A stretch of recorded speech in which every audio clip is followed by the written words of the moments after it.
I'm sitting here thinking, I think sometimes as believers and just followers of Jesus, we often tend to forget the power that we have in us because of Jesus, because of God. You have the power to stop sinning. You have the power to forgive. You have the power to love. You have the power to show empathy. You have that ability because of God. You have that mercy because of God. You have that gift because of God. So stop chasing after sin. Stop running after sin. Stop being held captive by sin and be set free. Stop allowing sin to hold you captive and be set free. Allow God to work in you, for you can be set free. As Philip Anthony Mitchell said, ring it out. Keep ringing your sin out.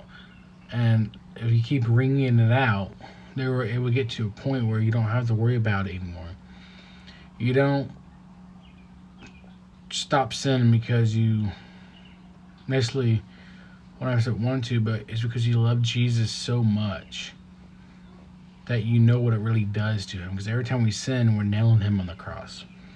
And when you truly, truly love Jesus and truly want to live a different life, you obey him and try not to sin. You try to stay away from that evilness and wickedness.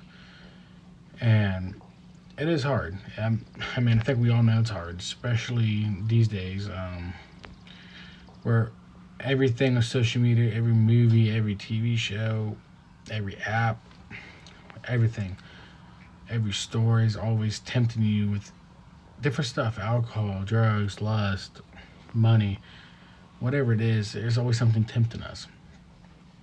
But the more we resist, the more we wring out that temptation, the more we rebuke that temptation, and the more we keep wringing out, the more we keep rebuking it and denying the temptation, the more closer not only will we grow to God, but the more closer our hearts will grow to him. Not just us, but our hearts. Hearts will start aligning with him. The way we live will align with him. The way we talk, the way we do everything, the way we walk, everything slowly will start to line up with him. Because when Jesus and God tell us to be Christ-like, he doesn't just mean in how we talk. It's how we act. It's how we love. It's how we communicate. It's how we show compassion, show mercy. It's how we forgive. To live Christ-like is not just to do one of the things. We have to do all of the things, because truthfully, every one of those things add up to being like Jesus. The more you obey what he tells you to do, the better off you are. His commandments are very important for us to have. Like he says, love your neighbor as you. He tells you love your neighbor. He tells you love your enemy. You should forgive your enemy. Forgive whoever trespassed against you.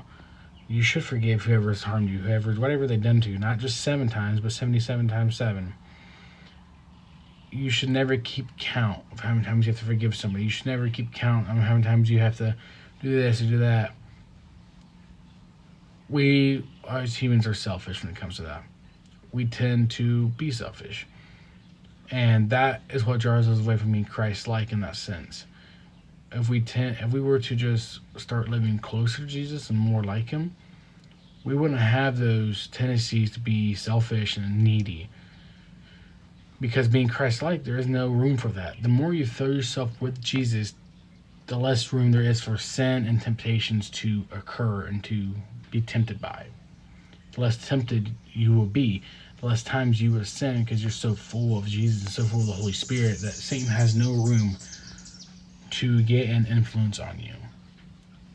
That's why certain shows you watch, certain movies, certain things you listen to, certain music, certain people you listen to, certain things you read, all that plays a part in your life.